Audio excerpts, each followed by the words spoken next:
Hello বন্ধুরা, তোমরা সবাই কেমন আছো? আশা করি সবাই খুব ভালো আছো, সুস্থ আছো। আর আমিও খুব ভালো আছি। কোচবিহার জেলার ছোট্ট একটি গ্রাম থেকে আমি সুস্মিতা আবারও চলে আসলাম তোমাদের সাথে ছোট্ট মোট্ট একটা মিনি ব্লগ নিয়ে। তোমাদের সাথে আজকে আমি শেয়ার করব পৌষ সংক্রান্তির আগের দিনের কিছু ভিডিও। আসলে আমার এই অ্যাপটার মধ্যে একটুখানি ডিস্টার্ব ছিল জন্য আমি ভিডিও এডিট করে তোমাদের সাথে শেয়ার করতে পারিনি।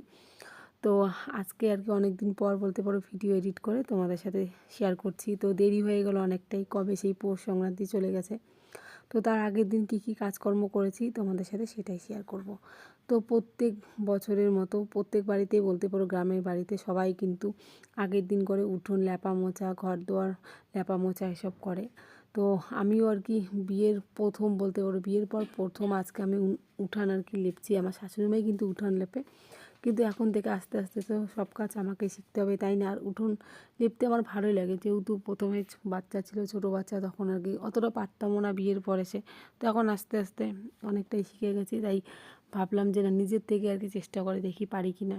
তো এটা তো আমারই এরকম কঠিন কাজ না, হাত লাগালেই সব কাজই তখন দেখবি ঠিক শেখা যায়। হাত না লাগালেই দেখবি মনে হয় পারা যাবে না বা একটা আলাদা ভয় কাজ করে।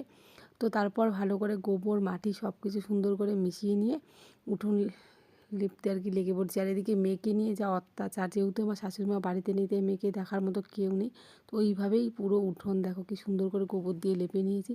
আর উঠোনটা মোছার পর এতটা ভালো লাগছিলো, আর শ্যাওলাগুলোও ঢেকে গেছে, দেখতে খুব ভালো লাগছে। আর এই ফুলের চারাগুলো নতুন নিয়ে এসেছিলাম বরের সাথে, আনার পর লাগিয়ে দিয়েছি, দেখতে কিন্তু বেশ ভালোই লাগছে। তো এখন নাইটি টাইটি ছাড়বো, ছেড়ে এখন ফ্রেশ হবো।